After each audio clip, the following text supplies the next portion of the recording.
नमस्कार, हर हर महादेव, जय भोलेनाथ। आप सभी का स्वागत है। यह है चाचा के फैक्ट्स और मैं हूं नितिन। आज की कहानी मनोज और सरिता के बारे में है। मनोज मोदी नगर के रहने वाले हैं, एक फैक्ट्री में काम करते हैं और तकरीबन इस फैक्ट्री में इन्हें 6 साल हो चुका था। बहुत ज़्यादा पढ़े लिखे नहीं, लेकिन समझदार हैं, काफ़ी कुछ जानते हैं। परिवार में किसको वैल्यू देनी है, सामने वाले को कैसे जवाब देना है, भली भांति आता है।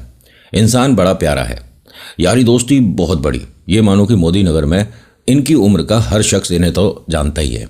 ऐसा नहीं कि कोई बदतमीज़ी है तो ऐसे लोगों को ज़्यादा ना, ऐसा नहीं है। भला इंसान है, प्यारा इंसान है। और इनकी जिससे शादी होगी आगे चलकर, उसका नाम सरिता है।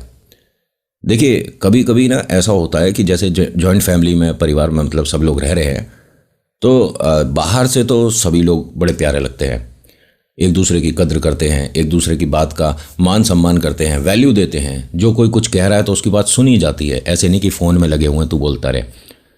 बट सभी के दरवाजे बंद हो जाने के बाद सभी के सींग निकलाते हैं। वो ऐसा है, उसने ऐसा कर दिया, उसने इतना महंगा सोने का सेट खरीद लिया, उसके पास तो 2 कंगन पहले थे, एक और बनवा, मतलब ये सारी चीज़ें दरवाज़ा बंद होते ही शुरू हो जाती हैं। लेकिन यहाँ के घर में जितने भी ये मर्द लोग थे ना, चाचा ताऊ मतलब जितने भी थे, इनमें एक क्वालिटी अच्छी थी। ये बाहर की समस्या घर में नहीं लाते थे। बाहर कुछ खेत हैं इनके जो दादा परदादा वाले हैं, उस पर वाद विवाद चल रहा है ज़बरदस्त वाला, लेकिन घर की महिलाओं को नहीं बता रहे, वरना फिर घर में बर्तन धड़म धड़म शुरू हो ही जाता है। अच्छा हाँ, अभी इंट्रो, फिर उसके बाद आकर आगे की कहानी सुनाता हूँ। कहीं नहीं जाना, पूरी कहानी सुनना। जय भोले।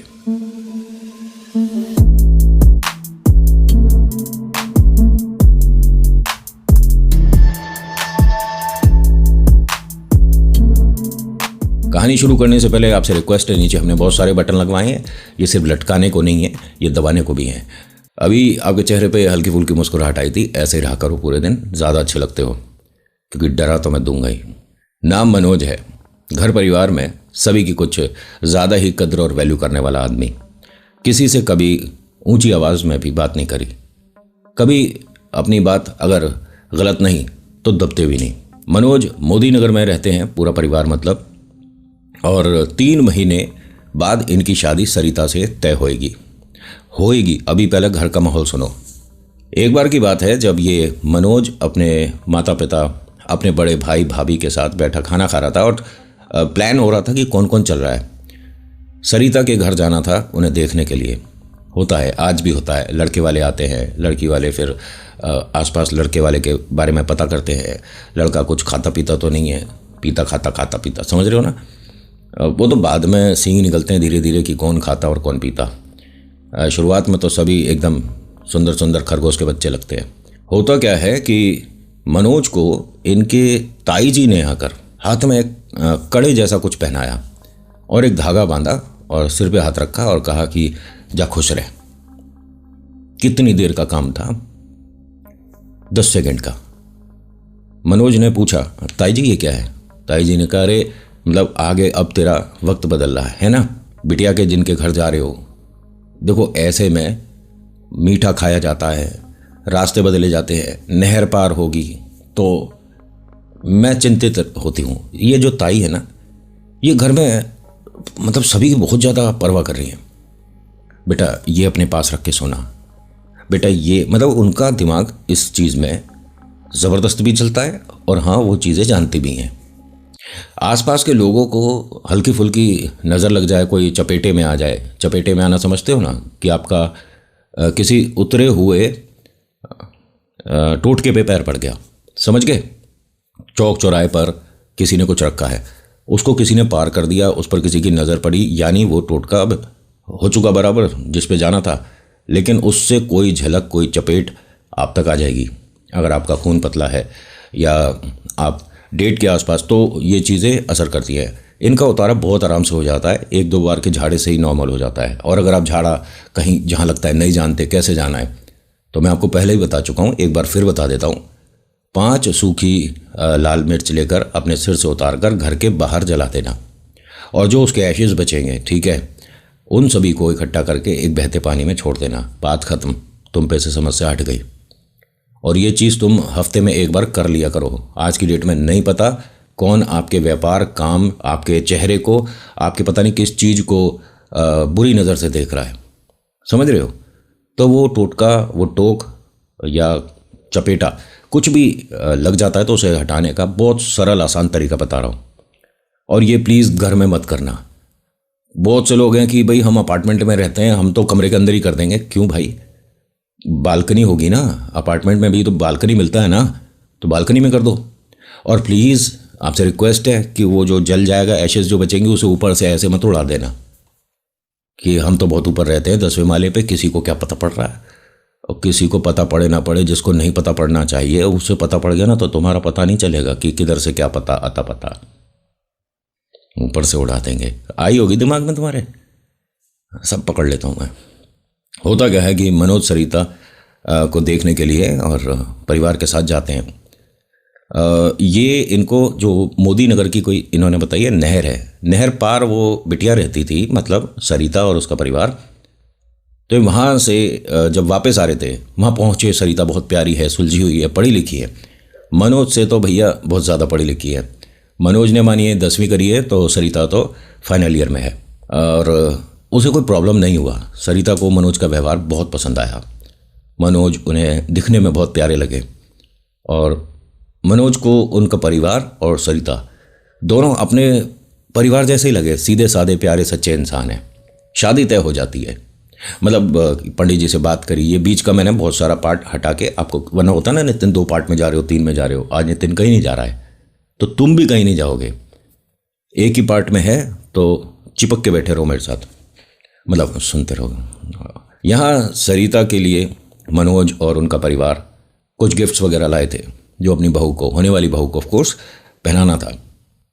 जब ये सरिता को मनोज की मम्मा कंगन पहना रही थी और उसे कुछ गिफ्ट दे रही थी, तो सरिता के फैमिली में से किसी ने कहा, मनोज भाई आपने ये क्या पहन रखा है? मनोज ने देखकर वो ऐसे ही, नहीं, ये शुभ काम में नहीं पहना जाता। ये आपने जो पहना है इसमें 2 जगह नाखून है, ध्यान से देखिए। मतलब वो जो कड़े जैसा बना कर दिया था ना, उसमें चीज़ें लगी हुई थी। आपको सीप होता ना, छोटे छोटे सीप होते हैं, शंख टाइप के, छोटे छोटे प्यारे प्यारे से। इसके हाथ में कुछ वैसा सा ताई ने पहनाया था, लेकिन इसने ध्यान नहीं दिया कि वो क्या चीज़ है। शंख लग रहे थे, सीप लग रहे थे, लेकिन उसमें 2 नाखून थे। अब मनोज ने भी ध्यान से देखा, मनोज के मम्मा पापा ने देखा कि ये कैसे बताएं कि भाई घर के किसी सदस्य ने पहनाया है। उन्होंने कहा शुभ काम में नहीं पहना जाता। मनोज ने हंसकर कहा कि अरे ये ना, मैं अपने दोस्तों के साथ कहीं गया था तो वहाँ अच्छा लगा तो पहन लिया था। कह बेटा इसे हटा देना और नहर में डाल देना। अभी आप जाओगे, नदी पार करोगे ना, तो गाड़ी रोक कर इसे, तो जो भी बला वगैरह है वो तुरंत कटेगी। अब मनोज की मम्मा को ये डाउट हो गया कि ताई पहले एक बार करके गई थी घर में, तो घर में 2 जने बीमार हो गए थे, मनोज का बड़ा भाई और भाभी। मतलब 12-15 दिन तक ये बेड से उठ नहीं पाए थे, ये हालत हो गई थी। वो तो खैर एक अलग बात है, जो कहानी शेयर करेगा मैं उसी की बताऊंगा। मनोज ने कहा कि ठीक है, हम जाते हुए ये काम कर देंगे। ये सरिता से बहुत सारी बहुत प्यारी बातें करते हुए इस खुशी के साथ घर से जा रहे थे कि मेरे जीवन में एक मेरा बहुत ख़ास, सच्चा, प्यारा और एकदम मेरे जैसा दोस्त आने वाला है। सरिता बहुत पसंद आई। अब ये जब यहाँ से गए तो नहर ये भूल गए, बात करते करते पार हो गई थी। मनोज के बड़े भाई ने एकदम कहा, अरे गाड़ी घुमाओ, मनोज गाड़ी घुमाओ। मनोज ने कहा कि कुछ रह गया क्या सरिता के घर पे, आपका फ़ोन वगैरह? कह रहा नहीं, वो हमें बताया था ना कि ये जो तेरे हाथ में तूने पहना है इसे हटाना है। अरे हाँ, इनको ये ध्यान नहीं रहा कि उस जगह आपका चक्कर दोबारा नहीं लगना चाहिए। 24 घंटे में जो बला छोड़ी जाती है वहाँ पर वापस नहीं आया जाता।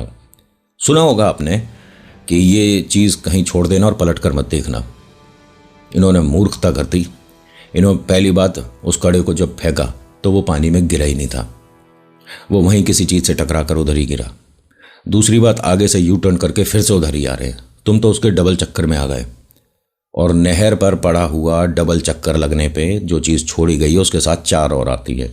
यहीं बता देता हूँ आपको, मनोज पर एक क्रिया पड़ी गई थी। और ये कुछ समय की होती है। अगर उस समय तक, एग्जाम्पल के तौर पे 22 दिन की क्रिया है, क्रिया आप समझते हो ना, जैसे मारण होती है ऐसे ही क्रिया पड़ी जाती है जिसमें मनोज का दिमाग काम नहीं करेगा, उसके हिसाब से नहीं चलेगा वो, मतलब ऐसी हरकतें हो जाएंगी कि आपको लगेगा यार किसको दिखाएं, डॉक्टर को कि तंत्र विद्या को जानने वाले को, किसको दिखाएं। बावला सा हो जाता है आदमी, ऐसी ऐसी हरकतें करेगा, सामने वाला तो जो जानता नहीं वो पागल ही समझेगा। मनोज पे 22 दिन की पड़ी गई थी, और ये जो चीज़ इस पर छोड़ी गई थी उसके साथ अब 4 और आएंगी। मनोज और पूरा परिवार अपने घर पहुंचे, मिठाई का डिब्बा लिया, सभी को मिठाई दी, सब ने मिठाई बहुत खुशी से खाई, और सब बहुत प्यारे इंसान, बट ताई ने नहीं खाई। उन्होंने कहा मेरा आज व्रत है, मैं नहीं खाऊंगी। जो जो हुआ, जैसा हुआ वैसा बता रहा हूँ। मनोज को बोला कि भाई अब जिम्मेदारी आने वाली है, तो फैक्ट्री पे तुम आज जाओ, 2-1 दिन में थोड़ा कार्यभार अपने सिर लो भाई, अब सारे काम हम थोड़ी ना करेंगे। मनोज की टांग खिंचाई चल रही थी, मतलब शादी होने वाली है अब तो, क्या बात है, सरिता कितनी प्यारी है, और ऐसा वैसा बहुत सारी बातें चल रही थी। मनोज बहुत खुश था। मनोज के यहाँ करीब 6-7 भाई हैं ये लोग, मतलब सबसे बड़ा मनोज का भैया है, और फिर मनोज है, और फिर इनकी उम्र के 3 और हैं, ऐसे करके छोटे हैं, बड़े हैं, चाचा ताऊ, ऐसे सब मिला के। इन भाइयों में ऐसी कोई समस्या है नहीं। भाइयों को छोड़ो, मनोज की जो ममा हैं उनमें या बाकी बहू में, दौरानी जेठानी जो भी होती हैं, इनमें किसी में किसी के साथ कोई समस्या नहीं है। बट एक ये ताई का डाउट इन्हें शुरुआत से था, और वो अब तो क्लियर भी हो गया, तभी तो मैं कहानी सुना रहा हूँ। ये लोग आज भी वहीं रहते हैं, ये बात सुन लो, लेकिन ताई जी एंड उनका फैमिली बिल्कुल बराबर वाले मकान पे शिफ्ट हो गया है। मनोज के घर पर अच्छे से ये सेलिब्रेट हुआ, फिर उसके बाद मनोज फैक्ट्री चला गया। फैक्ट्री में बैठे बैठे इसको ऐसा लगने लगा जैसे वॉमिट होने वाली है। ये चीज़ें बहुत जल्दी असर कर जाती हैं। वॉमिट वगैरह किया, घर फ़ोन करा मनोज ने अपनी मम्मा को कि मम्मा वो क्या बताते हो आप कि अगर जैसे जी खराब हो रहा, अजवाइन और क्या क्या खाना होता है। मम्मी ने कहा अब ऑफिस में ये सारी चीज़ें कैसे इकट्ठी करेगा, एक काम कर, तेरा दोस्त है ना डॉक्टर, उसे फ़ोन करके दवाई पता कर ले। घर पे होता तो मैं हाजमे के लिए या बाकी जो हमारा देसी बनाने का होता है वो मैं दे देती तुझे। मनोज ने अपने दोस्त को फ़ोन करा, उसने चीज़ बताई, दवाई, और ने खा ली। इसको मतलब कुछ कुछ चीज़ें अजीब अजीब लगने लगी। ये कहता है कि मतलब राइट हैंड से लिखता था, लिखते लिखते हाथों से पेन छूट गया, उसे उठा रहा हूँ तो उठ नहीं रहा, मतलब मानो कि हाथों में कुछ जान सी नहीं है। चाय आई, सामने रखी थी, चाय कप से मतलब उठाकर मुंह तक लाना बहुत भारी पड़ रहा था। मनोज ने घर फ़ोन किया, मम्मी से पूछा कि तबीयत मेरी ना कुछ ठीक सी नहीं लग रही, मेरा हाथ अच्छे से काम नहीं कर रहा है, मैं घर आ जाता हूँ। मम्मी ने कहा कि बेटा जब हाथ में कोई प्रॉब्लम लग रही है तो घर कैसे आएगा, कुछ समय में तेरा बड़ा भाई पहुँचने वाला है, उसके साथ आ जाइयो। मनोज ने कहा नहीं नहीं, मैं गाड़ी लाया हूँ, एक हाथ से मैं गाड़ी चला लूँगा, कोई दिक्कत नहीं है। ठीक है चला जा, अब ज़रा सोच कर देखिएगा। मनोज के एक हाथ में प्रॉब्लम हो रहा था, ये हाथ उठ ही नहीं रहा था, मतलब इंस्टेंट हुआ इनके साथ। ये गाड़ी में आकर बैठे, गाड़ी स्टार्ट करी और एक हाथ से गाड़ी लेकर चले हैं, दूसरा हाथ भी ऐसा हो गया जैसे पहले वाले हाथ का हाल था। अब ये गाड़ी में बैठे हैं, ब्रेक मारकर गाड़ी खड़ी कर ली, बीचों बीच गाड़ी खड़ी है, दोनों हाथ ऐसे सीधे हैं, सामने फ़ोन पड़ा है, पीछे ट्रैफिक का हॉर्न बजना शुरू हो गया, आसपास ट्रैफिक लगना शुरू हो गया। एक ने बहुत देर तक नॉक करा दरवाजे पर, ये खोल नहीं पा रहे थे। उधर से दूसरी तरफ से भाई की गाड़ी जा रही थी, तो भाई ने देख लिया कि मनोज की गाड़ी यहाँ बीच रोड पे कैसे खड़ी है। वो वहाँ से गाड़ी घुमा कर लाए। मनोज की तरफ के दोनों दरवाजे बंद थे और मनोज बस ऐसे ऐसे बात कर रहा था, भैया मैं नहीं खोल पा रहा, भैया आप दरवाज़ा खोलो भैया गाड़ी का, भैया। अब भैया परेशान किए, मतलब दरवाज़ा खोल क्यों नहीं रहा हाथ से, पीछे ट्रैफिक लग गया इतना सारा। ये गुस्सा आने लगा। भैया ने तेज़ तेज़ दरवाजे में नॉक करा, ना जाने कैसे ये वाला दरवाज़ा खुल गया। भाई ने खोला, क्या कर रहा है और बीच रोड पे गाड़ी क्यों खड़ी कर रखी है तूने, हटा इसे यहाँ से यार, मतलब ट्रैफिक लग रहा है। भैया मेरे हाथ काम नहीं कर रहे हैं, इसने ये बोला है और तुरंत ही इसके हाथों में इसे मूवमेंट महसूस हुई। हाँ भैया अब ठीक है। क्या बोल रहा है तू, भैया मैं गाड़ी साइड लगाता हूँ, आप अपनी गाड़ी घुमा कर इधर आओ। भाई ने ऐसे ही किया।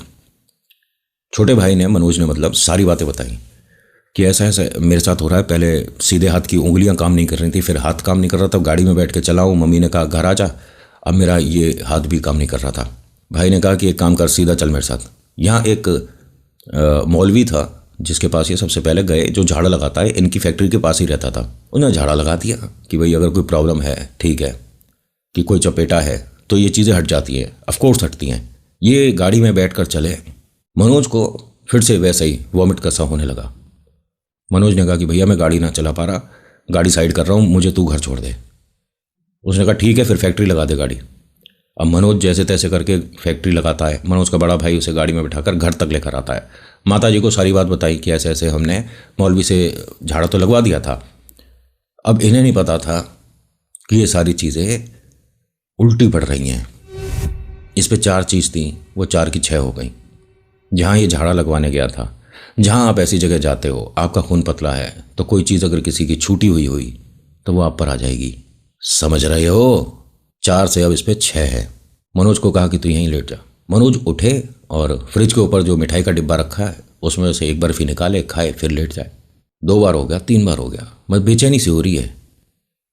ये जब चौथी 5वीं बार उठा, माता जी ने जानबूझ के वो फ्रिज के ऊपर से मिठाई का डिब्बा हटा दिया था। ये बहुत बेचैन होकर फ्रिज को खोलकर ऐसे चीज़ें तलाश रहा था, न जाने उसके बिना सांस नहीं आएगी। माँ ने आकर पूछा क्या ढूंढ रहा है? मनोज ने कहा बर्फी कहाँ है? माँ ने कहा कि वो ख़त्म हो गई, बाजार से जब और आएगी मिल जाएगी। तू कर क्या रहा है? माँ को ऐसे धक्का दिया, हट, बर्फी कहाँ है? ये सीधा इधर उधर कमरों में ढूंढता हुआ ताई के कमरे में पहुंच गया।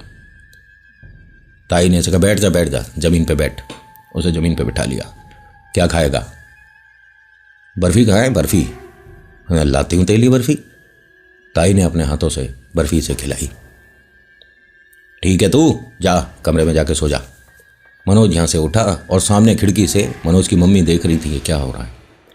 उन्होंने देर नहीं लगाई समझने में कि इस पर कोई चीज़ कर गई काम। उन्होंने छुटते ही अपने बड़े बेटे को, बहू को और अपने हस्बैंड को सूचित कर दिया कि थोड़े से अब चौकन्ने रह जाओ। ताई को कुछ ज़्यादा परेशानी हो रही है, क्योंकि इतना अच्छा परिवार बिना ज़्यादा मेहनत करे सरिता वाला कैसे मिल गया, सबसे बड़ी समस्या है।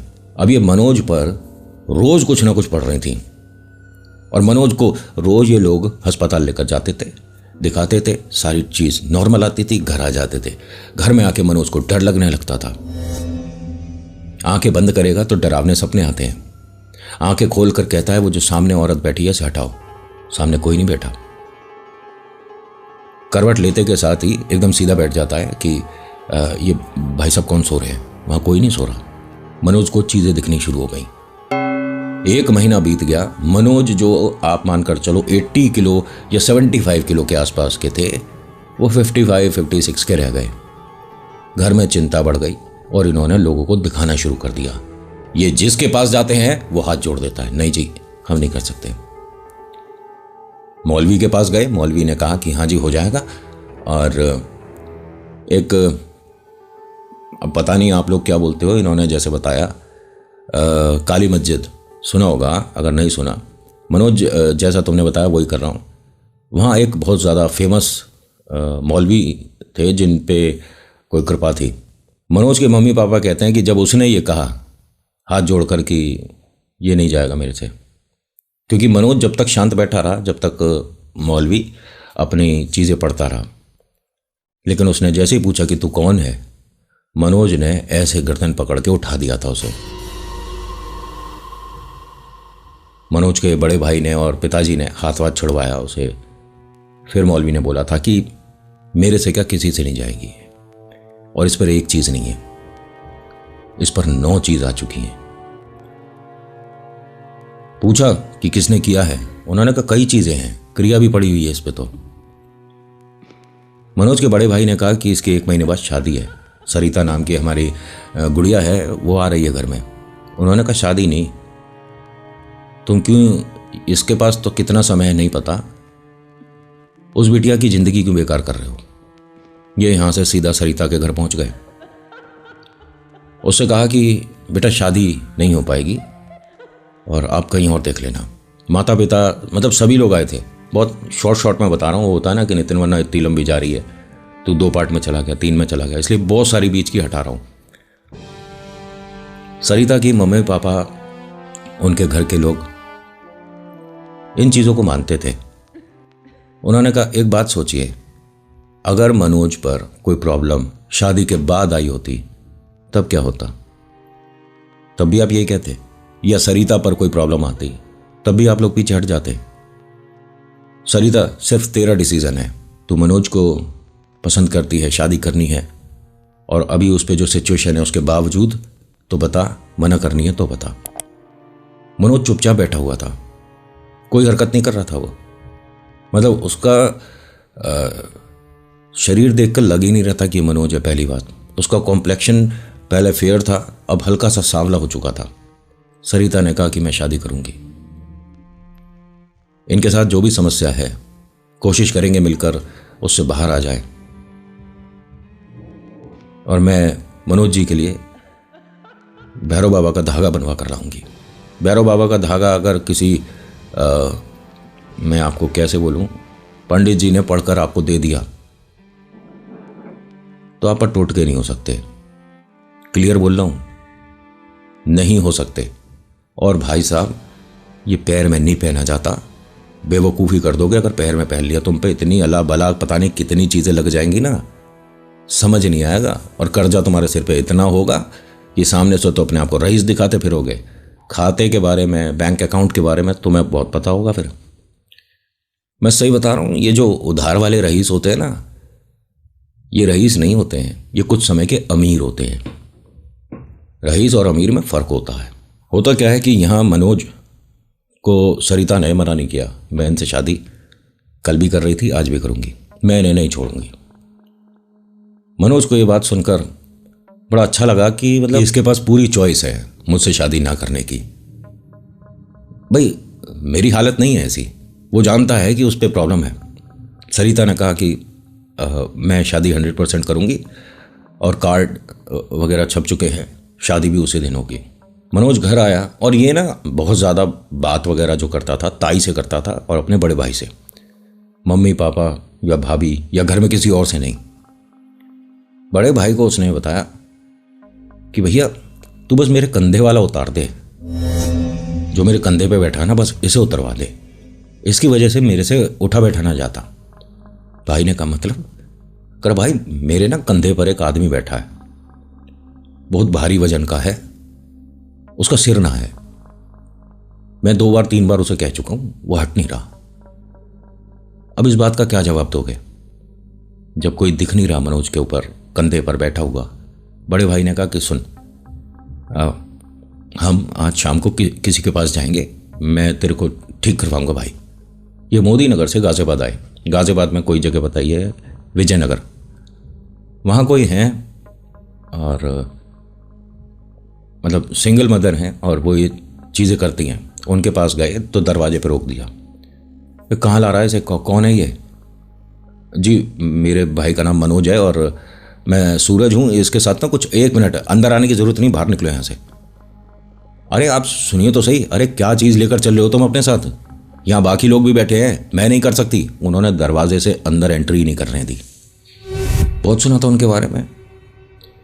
उसके बाद ये गाजियाबाद में ही, कौन सी जगह बताइए, भट्टा, उसके पास कोई हैं जो उतारा करते हैं, मौलवी। उनके गए तो 3 जनों की भीड़ में ये बैठे थे। मौलवी ने उसी वक्त मना कर दिया कि आज के दिन अब किसी का उतारा नहीं होगा, जो ये बैठा है आदमी, इसकी वजह से सब पर चीज़ें डबल हो गई। समझ रहे हो? मतलब मनोज सिर्फ जाकर वहाँ बैठा है, और अगर कोई उतारे के लिए आया उस पर कोई एक चीज़ है तो वो 1 की 2 हो चुकी है। मनोज के भाई को कहा कि इसे आप घर रखो भाई, इसको आप जितना बाहर रखोगे, जितना ऐसी जगह लाओगे, उतनी समस्या बढ़ जाएगी। यानी अब इसे कोई सॉल्यूशन नहीं मिलेगा। भाई आप उतारा कराने के बाद घर जाओगे ना, मतलब घर से बाहर ही नहीं निकलो। मनोज यहाँ पर अजीब सी हंसी हंसता हुआ गाड़ी में जाकर बैठ गया। अपने भाई को ऐसे देख रहा था, चल चल, क्या हुआ? मैं पहले ही मना कर रहा था, तेरे को आने का कोई फ़ायदा नहीं है कहीं भी। उस औरत के पास गया था, यहाँ इसके पास आया मौलवी, कुछ हुआ? नहीं नहीं नहीं नहीं नहीं, चल चल चल चल, बैठ बैठ बैठ बैठ। मनोज के भाई ने, सूरज ने यहाँ से गाड़ी निकाली, आंखों से आंसू पोंछते हुए। सामने गाड़ी में ना इनके हनुमान जी की मूर्ति थी। मनोज ना डायरेक्ट मूर्ति की तरफ नहीं देख रहा था, कभी इधर देखे कभी उधर देखे। तो मनोज के भाई सूरज ने कहा कि हमने ऐसा किसी का क्या बिगाड़ा था जो तेरे ऊपर इतनी बड़ी समस्या छोड़ दी। ये सामने बैठे हैं, हम सबके रक्षक, हम सबके शुभचिंतक, न जाने क्यों इनके होते हुए भी तेरे पर यार ये समस्या हो गई मेरे भाई। अच्छा, यहाँ आगे एक मिठाई की दुकान है, वहाँ रुक क्यों भाई? अभी फ़िलहाल घर चल रहे, आज फैक्ट्री में बड़ी मीटिंग भी है। और मनोज के भाई की हिम्मत देखिए, ऐसी किसी के साथ समस्या हो तो उसे अकेले तो लेकर चलना ही नहीं चाहिए। गाड़ी रोक दियो, मैं बता रहा हूँ मिठाई की दुकान आने वाली है। हाँ हाँ ठीक है। इसने गाड़ी रोकी नहीं और थोड़ी सी तेज़ और कर दी। मनोज ने दरवाज़ा खोला है और ये जैसे ही कूदने वाला था, ये कहते हैं कि किसी आदमी ने बाहर से इसे अंदर धक्का दिया है, और जैसे ही इसे अंदर गाड़ी में धक्का दिया मनोज को, कि वो उतर रहा था बाहर, उसे अंदर धक्का दिया, और जैसे ही ये वो जो हनुमान जी की मूर्ति थी उस पर जो इन्होंने माला लगा रखी थी वो टूटी। होती है ना, हम हाथों से बनाकर भी मोतियों की माला पहनाते हैं। इसने गाड़ी साइड लगाई। सूरज ने मनोज से पूछा, तू ठीक है? भैया मुझे अभी किसी ने धक्का दिया था, और ये हनुमान जी के आसपास सारी ये मतलब माला टूट गई क्या? ये सूरज ने वो सब कुछ ऐसे डैशबोर्ड से इकट्ठा करा, माथे लगाया, हनुमान जी के सामने हाथ जोड़े कि रक्षा करो बाबा, क्या हो रहा है ये। वो सारे मोती वगैरह गाड़ी में एक जगह रख दिए, मनोज को सीट बेल्ट वगैरह पहनाई। सूरज ने एक अपने दोस्त को फ़ोन करा, उसने कहा हाँ फैक्ट्री जा रहा हूँ, तू कहाँ है? उसने कहा तेरे घर के पास से निकलूँगा, तू गाड़ी लेकर मत चल, मैं तेरे घर आ रहा हूँ। मेरे साथ मनोज है और तू जानता है उसके साथ समस्या चल रही है, अकेले मैं इसे मतलब घर तक, मोदी नगर तक नहीं ले जा पाऊँगा, मेरे पास आ जा। अब मनोज और सूरज पहुँचते हैं अपने एक दोस्त के, वो गाड़ी में इनके साथ बैठकर अब मोदी नगर जा रहा है। मनोज ने 3 बार यहाँ से उतरने की कोशिश करी, 2 बार अपना माथा सामने डैशबोर्ड में मार दिया। इसका दोस्त कंट्रोल करता है, मनोज का जो भाई का दोस्त था, सूरज का दोस्त, उतनी देर में तो वो काम करते। जैसे तैसे घर पहुंचे हैं। घर पहुंचने के बाद पूरा पूरा दिन इनके दोनों हाथ और दोनों पैर बांधने पड़ते थे। घर में कोई ऐसी खिड़की नहीं जिसका कांच साबुत हो, इस पर कब चीज खेल जाए कुछ नहीं पता। शादी वाला दिन आ गया भाई साहब। जरा सोच कर देखिए कि उसी घर में रह रहे हैं, उसी व्यक्ति के साथ रह रहे हैं जिसके बारे में पता है कि इसी ने सब कुछ शुरू किया था। मनोज की जिस दिन शादी थी, रात सभी लोग को जाना था, और सरिता के घर से एक छोटा सा पैकेट आया। सरिता की मम्मा ने फ़ोन किया कि मनोज के राइट हैंड साइड पे मतलब आपको ये बांधना है। सरिता और काफ़ी इसकी दोस्त वगैरह और इसके मौसी वगैरह वैष्णो देवी गए थे। सरिता वहाँ से ये प्रसाद भी लाई है और कहा है किसी ने कि ये इसके मनोज के राइट हैंड साइड पे बांध दें।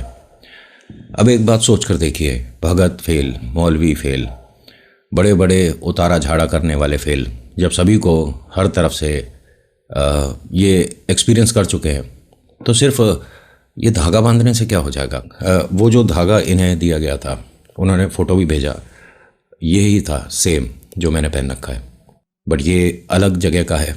मनोज की मम्मा ने कहा रोते हुए कि आपने देखिए इतना सोचा, बहुत अच्छी बात है, लेकिन सरिता बेटी एक बार फिर से सोच ले शादी करनी है या नहीं करनी। हमें मनोज की तो चिंता है ही, साथ ही साथ सरिता के बारे में भी बड़ा डर लग रहा है, न जाने क्या होगा।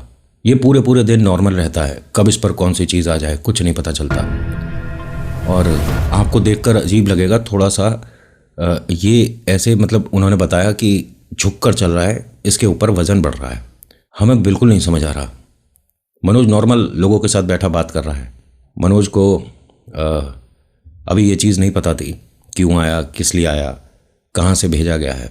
तो मनोज की मम्मा ने सूरज को, मतलब बड़े भाई को और भाभी को बोला कि तुम दोनों जाओ, पहले तो इसे तैयार करो, शाम के लिए शेरवानी वगैरह जो भी पहनते हैं, ये सूट वगैरह, पहनाओ और साथ ही साथ ये बांध देना, और ये वैष्णो देवी का प्रसाद है, ये खिला देना। मनोज ने प्रसाद खाया, नॉर्मल, कोई दिक्कत नहीं हुई। हाथ पे वो बंधवाया। भाई ने और भाभी ने बड़े प्यार से वो चीज़ इसे बोला कि बेटा बांध ले, और शगुन होता है, एक तरह की बुरी नज़र नहीं लगती। मनोज ने बंधवाया, लेकिन ये हंस रहा था और इसकी हंसी लगातार हो रही थी, रुक नहीं रहा था। और इसकी हंसी में कहते हैं कि 2-3 लोगों की आवाज़ आ रही थी हंसते हुए। कभी औरत के हंसने की आवाज़ आ रही है, कभी कोई भारी सी आवाज़ आदमी की हो जाती है, और कभी मनोज की है। मतलब 2-3 चीज़ ऑलरेडी इसके ऊपर इस वक्त हैं जब इसके हाथ में ये मनोज के वैष्णो देवी से लाया धागा बांधा जा रहा था। मतलब वैष्णो देवी मंदिर से तो प्रसाद था, और वहीं के किसी भगत को इन्होंने बताई होगी, जो मतलब माँ भवन के नीचे रहते हैं ना, साइड में, आपने देखा ही होगा। उनमें से किसी से बात करी हो। अपनी तरफ से देखिए हर कोई अच्छा ही कर रहा है इसके लिए, हाँ, मतलब सब लोग तो नहीं। मनोज के हाथ में जब ये बांधा गया, इसकी हंसी लगातार हो रही थी, तो घर में जिसे नहीं भी पता था उसे भी ये पता चलने लग गया कि इस पर कोई चीज़ है। ताई आती है। ताई ने आकर उसे हंसते हुए देखा और कहा, अरे इसके टीका वगैरह लगाओ, कितना सुंदर लग रहा है। मनोज की मम्मा रो गई और वो कहती हैं कि मतलब ये तो घाव पे नमक लगाने वाली बात हो रही है। भाभी, मेरे परिवार ने तुम्हारा क्या बिगाड़ा है? उसने कहा कि मैंने ऐसा क्या कर दिया जो मुझसे ऐसे बात कर रही? शादी का इतना बड़ा फंक्शन है और मेरे से इस तरह से बात करेगी? अरे ये जिंदा है, कम है? मनोज ने एकदम हंसते हुए ताई को गले लगा लिया। तैयार हो जाओ, तुम भी जाओ, शादी में जा रहे हैं। ताई ने हंसते हुए कहा, हाँ हाँ चल, तू भी फटाफट तैयार हो जा। जब ये यहाँ से गई, मनोज चुपचाप नॉर्मल बैठ गया। इसको अच्छे से तैयार किया गया, जूते वगैरह पहनाए गए। तो उस बार बार धागे को देख रहा था, मतलब इधर उधर देखे, फिर धागे को देखे। फिर भाई से कहता है कि तूने टाइट बांध दिया, थोड़ा ढीला कर। वो हल्का फुल्का टाइट था, भाई ने खोल के उसे दोबारा से हल्का सा ढीला कर दिया। अरे और ढीला कर, और ढीला कर। भाई इसे हटा नहीं सकते ना, हटा देना, मतलब ये देख कैसा लग रहा है यार, अजीब सा लग रहा है हाथ में। भाई ने कहा कोई अजीब नहीं लग रहा, और इसे तू पहने रहेगा।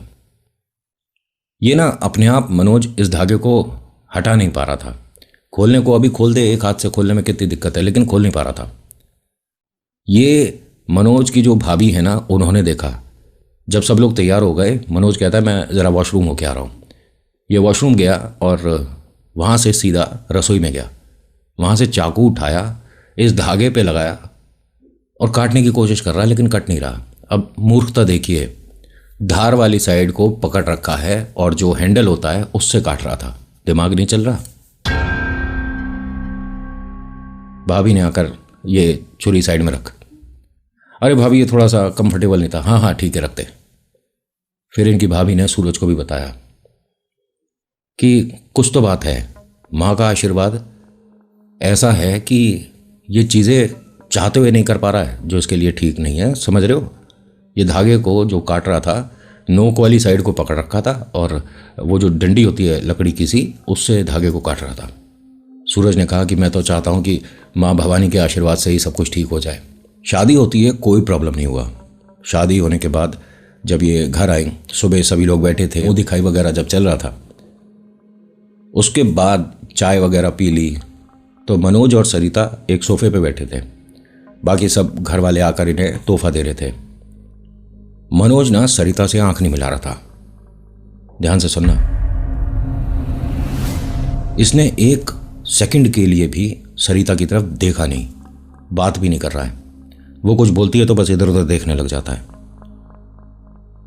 ये चीज़ जो सरिता की भाभी हैं, मतलब मनोज के बड़े भाई की वाइफ, उन्होंने कहा अपनी सासू माँ से कि सरिता बिटिया पर कोई ईश्वर का हाथ है। आपने देखा नहीं है कि मनोज, मतलब उससे एक तो नज़र नहीं मिला रहा। भाई जब शादी तय हुई थी, बैठे थे, बात करी थी, सब कुछ नॉर्मल था, लेकिन इस वक्त कुछ तो ऐसी बात है। सासू माँ ने कहा कि एक काम कर बेटा, आज ये तेरे साथ ही रहे, सोए, और मनोज को जो कंफर्टेबल या अनकंफर्टेबल लग रहा है, इसका भाई इसके पास सोएगा।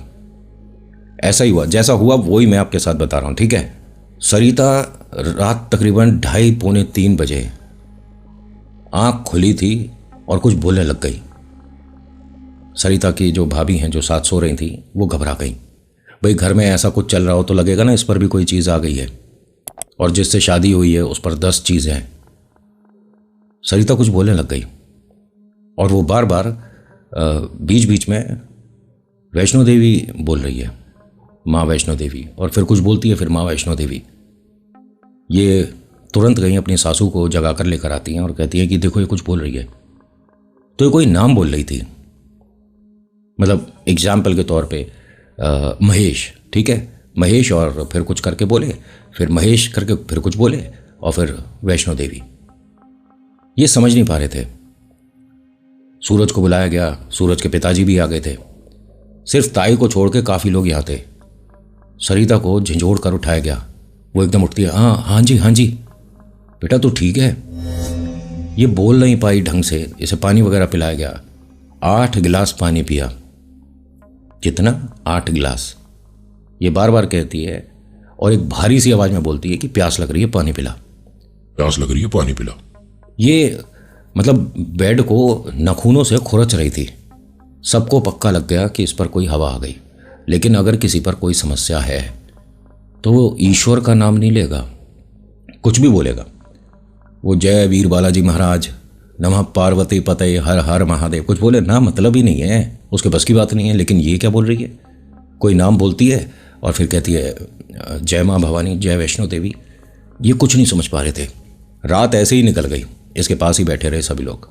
सरिता को मतलब सांत्वना दे रहे थे, बेटा सब कुछ ठीक हो जाएगा। वो कह रही है कि मैं कुछ नहीं बोल रही थी, मैंने कुछ बोला ही नहीं है, भाभी ऐसे ही बोल रही हैं, और भाभी ने न जाने क्या सुना। मैं नींद में, कोई बोलने की आदत नहीं, नींद में कोई चलने की आदत नहीं। सुबह तकरीबन 6:15 साढ़े 6 बजे सूरज को किसी दोस्त का फ़ोन आया जो कि गाज़ियाबाद में कहीं रहता है। उसने कहा भाई मुझे पता चला था कि मनोज के साथ कोई समस्या है, मेरी बेटी पे कोई समस्या हुई थी तो हमने, ये पंडित जी हैं, नाम महेश है, उन्हें दिखाया था।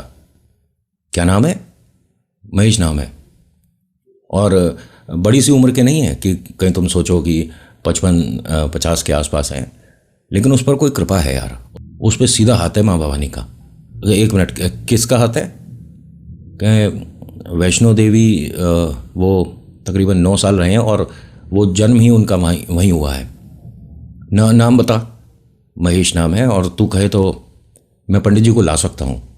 आज मेरी सुबह किसी मित्र से बात हुई है, उसके घर में कोई परेशानी हुई थी तो एकदम याद आया तेरे बारे में। भाई तू पंडित जी को लेकर घर आ सकता है हमारे? हाँ हाँ बिल्कुल आ जाऊँगा। तू कब आएगा? मैं आज ही आ जाऊँगा, बता 11 बजे तक आ जाऊँ? हाँ हाँ बिल्कुल मेरे भाई, बहुत बड़ा एहसान रहेगा। अरे एहसान क्या यार, छोटे भाई जैसा है मनोज। चल तू और घर के सभी लोग घर पे रहना है, मैं 11 बजे आता हूँ। वो पंडित जी, उम्र रही होगी 28-29 साल के, बिना चप्पल के रहते हैं वो, और देवी के भगत हैं। घर में घुसते के साथ ही सबसे पहले सूरज को देखकर बोलते हैं, ये दाएं हाथ पे दूसरा कमरा बंद करा। दाएं हाथ पे दूसरा कमरा ताई का है। सूरज ने कहा कि लेकिन वो जो हमारे रहते हैं वो कहेंगे नहीं। अरे वो कुछ ना कहें, बंद तो करा। उन्होंने जाकर वो दरवाज़ा बंद किया। जो ताई जी थीं वो सामने थीं, बेड पे लेटी हुई थीं, लगातार देख रही थीं, लेकिन कुछ बोली नहीं। ये पंडित जी अंदर आए। आने के बाद सरिता को देखा। जय माँ भवानी। सरिता ने भी हाथ जोड़ दिया, जय माँ भवानी। आप? मैं बेटा, महेश नाम है मेरा, और कुछ ले जाने आया था। मनोज कौन सा है? कहाँ है मनोज? तो बताया कि मनोज अपने कमरे में है, लेटा हुआ है। उन्होंने कहा दोनों चौक पर घर में प्रसाद आया होगा, थोड़ी थोड़ी मिठाई रखो। पंडित जी नॉर्मल खड़े हैं, ध्यान से सुनिएगा। जब आप किसी ऐसे अच्छे व्यक्ति के पास पहुंचते हो जिस पर ऊपर आशीर्वाद है, तो उसे ऐसे समय लगता है। कभी कभी खेल होते रहते हैं। अब कितने मौलवी फेल हो गए, कितने पंडित फेल हो गए, कितने उतारा करने वाले न जाने कौन कौन फेल हो गए, और ये साधारण सा लगने वाला आदमी नॉर्मल, इसको कोई, इसके सामने मनोज ने मतलब अपने अंगूठों पर खड़े होके अपनी गर्दन को ऐसे पकड़ लिया था। तो ये जो पंडित जी आए थे उन्होंने कहा हिला भी ना पाया कर तू गर्दन। और सब लोग घर के रो रहे थे, चीख रहे थे कि ये क्या कर रहा है। उन्होंने कहा ना कुछ ना करे, ये इस पर जितनी चीज़ें हैं सारी मैं ले जाऊंगा। आप बस निश्चिंत होकर देखते रहो। बाजार से कोई सामान नहीं आया। ध्यान से सुनो अब किस पर कैसी कृपा होती है। पंडित जी आए, उन्होंने कहा घर में मिठाई आई होगी ना, शादी ब्याह का घर, तो रखो यहाँ मिठाई। दोनों तरफ मिठाई रखी गई। मिठाई रखने के बाद पंडित जी इस कमरे में आए। आने के बाद कहते हैं कि जब तक मैं यहाँ रहूँगा अंदर इस कमरे में, घर का कोई व्यक्ति नहीं आएगा। खिड़की से देख लो, दरवाज़ा खुला रहेगा, लेकिन घर में कोई नहीं, इस कमरे में कोई नहीं। घर में सामने महिलाएं खड़ी हैं बहुत सारी। मनोज ने कपड़े उतारने शुरू कर दिए। जाएगा नहीं जाएगा। और पंडित जी ने वो कपड़े पहनाए या हटाए। माँ हैं सामने, भाभी हैं, वाइफ हैं, बच्चियां हैं, सबको इधर उधर किया जा रहा है। ये अपने मानसिक संतुलन तो खो ही चुका। इस पे तो पता नहीं कितनी चीज़, मैं क्या क्या नाम गिनाऊँ आपको। जितने आपने पॉडकास्ट सुने होंगे ना, कोई बताता होगा भूत का नाम सुना होगा ना, वो और उसके जैसी न जानी कितनी चीज़ें इस पर थी। पंडित जी ने ज़मीन पर आटे से कुछ चीज़ बनाई, इसे बैठा दिया। उसके बाद नहीं हिला फिर ये हंसे जाए और उल्टी सीधी चीज़ें बोले जा रहा था। जो पंडित जी मंगाए वो चीज़ कमरे में आए और खंडित। पंडित जी ने कहा कि ऐसा है, इस लड़के पे कोई एकदम से नहीं हुआ है। ये जब 11 साल का होगा, 10 साल का होगा, तब से ये एक घेरे में है। पढ़ाई कब छोड़ी थी, और पढ़ाई भी इन्हें याद आ रहा है कि ताई के वजह से छूटी थी। 10वीं का जो एग्ज़ाम होता है वो दे नहीं पाया था। सारी चीज़ें पुरानी याद आनी शुरू हो गई। पंडित जी ने जब यहाँ उतारा करना शुरू करा तो इसने लास्ट में कि पंडित जी को भेजने के लिए मनोज ने अपने अंगूठों पे खड़ा हो गया, पैर के अंगूठे के नाखून पे मान लो तुम तो, और अपनी गर्दन पकड़ ली। पंडित जी को चेतावनी दे दी कि एक क्षण भी अगर तू यहाँ रुका ना तो इसकी गर्दन तोड़ दूंगी। पंडित जी ने कहा तू कुछ नहीं करेगी और तू कुछ कर पाएगा नहीं। तू जितना मुझे डरा रहा है ऐसे मैं बहुत देख चुका हूं, इनसे कुछ नहीं होगा। अब तू मेरे साथ मंदिर चलेगी, और हाँ, सबको साथ लेकर चल। ये माँ भवानी के बहुत ज़बरदस्त कह सकता हूँ सिद्ध पंडितों में आते हैं, बहुत मानते हैं, मैया का हाथ है, और ये किसी पॉडकास्ट में आपको नहीं दिखेंगे। समझ रहे हो? यहाँ से जब इस पे उतारा करा गया तो एक कमरे से पता है कैसे निकला था? घर वाले रो रहे थे इसे देखकर, खास तौर से सरिता, उसकी आंखों पे आंसू थे। जब कोई गुजर जाता है उसे ले जाते हैं ना शमशान घाट, 4 कंधों पे ऐसे शैया बनाई गई। इसे 4 कंधों पे इस कमरे से बाहर लाया गया। यानी मनोज मर गया है अंदर और उसकी आत्मा जा चुकी है, लेकिन मनोज जिंदा है। किसी शक्ति के लिए मरा है। कोई शक्ति जो उसे ले जाना चाहती थी ले गई है, लेकिन कह सकता हूं कि उसे भ्रमित कर दिया इस पंडित की पूजा पाठ ने। इस घर से जब इसे 4 कंधों पे लेके आया तो बाहर भीड़ लग गई कि मनोज को क्या हो गया, और मनोज की आंखें खुली हुई थी। आसपास के लोगों ने कहा दिमाग ठीक है तुम्हारा, मतलब तुम्हारा बेटा जिंदा है और तुम क्या कर रहे हो? पंडित जी ने कहा किसी की भी बात का कोई जवाब नहीं देना, कंधों पर रखना है और इसको घुमा दो, मतलब बाहर जाकर इसके पैर घर की तरफ कर दो, जमीन पे रखो शैया को, ये जो ले जा रहे थे तुम, और बस उसके बाद सारा काम मेरा। इन सब ने ऐसे ही किया। जो हुआ जैसा हुआ, वैसे आपको आज की कहानी में लग रहा होगा ना कि नितिन यहाँ से ऐसा नहीं हुआ, वहाँ वो नहीं हुआ, ये आवाज़ नहीं आई, ये सब कुछ जैसा जो बताएगा वैसे ही मैं सुनाऊंगा ना अपनी तरफ से। प्रेजेंटेशन का मतलब ये नहीं कि चीज़ें प्लॉट कर दूँ। ये उठकर ये जो सीढ़ियाँ बनी हुई थी घर की उस पर बैठ गया, अपने दोनों हाथ ऐसे बांध लिए। बहुत तेज ठंड लग रही है भैया, बहुत ज़्यादा तेज ठंड, कंबल ला दो, मनोज बोला सूरज से। सूरज गया अंदर से चादर वगैरह लेकर आया। पंडित जी से पूछा कि पंडित जी क्या ये ठीक है? उन्होंने कहा बेटा अभी गाड़ी में बैठो सभी लोग, और यहाँ आसपास कोई देवी मंदिर है? तो काली मैया का मंदिर था उधर। हाँ हाँ है ना, एक आगे काली मैया का मंदिर है, चलो। करें बहुत अच्छी बात है। वहाँ गए हैं और इस पर से चीज़ें जब उतारनी शुरू करी तो पंडित जी ने बताई थी, मतलब 6 तक कंफर्म हो गया था। उसके बाद जैसे ही बुलाएं फिर कोई चीज़ आ जाए, फिर बुलाएं फिर कोई चीज़ आ जाए।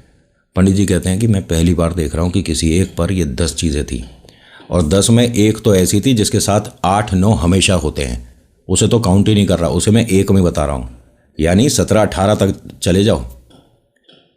इस पर सारा उतारा होने के बाद ये 2.5 महीना घर पर बेड पर था। मनोज को पंडित जी ने साफ बताया था कि इसे मतलब रिकवर होने में 2 या 3 महीने मानकर चलो। अब उसकी हालत ऐसी है कि उस पर टोटके हो ही नहीं सकते। पंडित जी ने जो उसके लिए पाठ पढ़ा वो 37 दिन का 37 डेज का पढ़ा जाता है इनके घर में ही, ठीक है। इन्होंने कह दिया था कि आप मुझे कोई भी एक घर में छोटी सी जगह दे देना, इसी घर में बैठ के पढ़ूंगा। और जो इस घर में कर रही थी औरत, सभी को पता था, पंडित जी को बताने की जरूरत नहीं पड़ी, वो किसी पे नहीं कर पाएगी। इसकी तो बात छोड़ो, वो बाजार में किसी पे नहीं कर पाएगी। उसकी सारी विद्या को बिल्कुल समाप्त कर दूंगा यहाँ। और वो कर गए। उसी वजह से चिड़न में ये ताई ने घर छोड़ दिया था। आज की कहानी में इतना ही। कैसी लगी बताना ज़रूर। So thank you so much for watching. मेरा नाम नितिन है। मुलाकात करूँगा एक नेक्स्ट वीडियो में। हर हर महादेव, जय भोलेनाथ। धन्यवाद।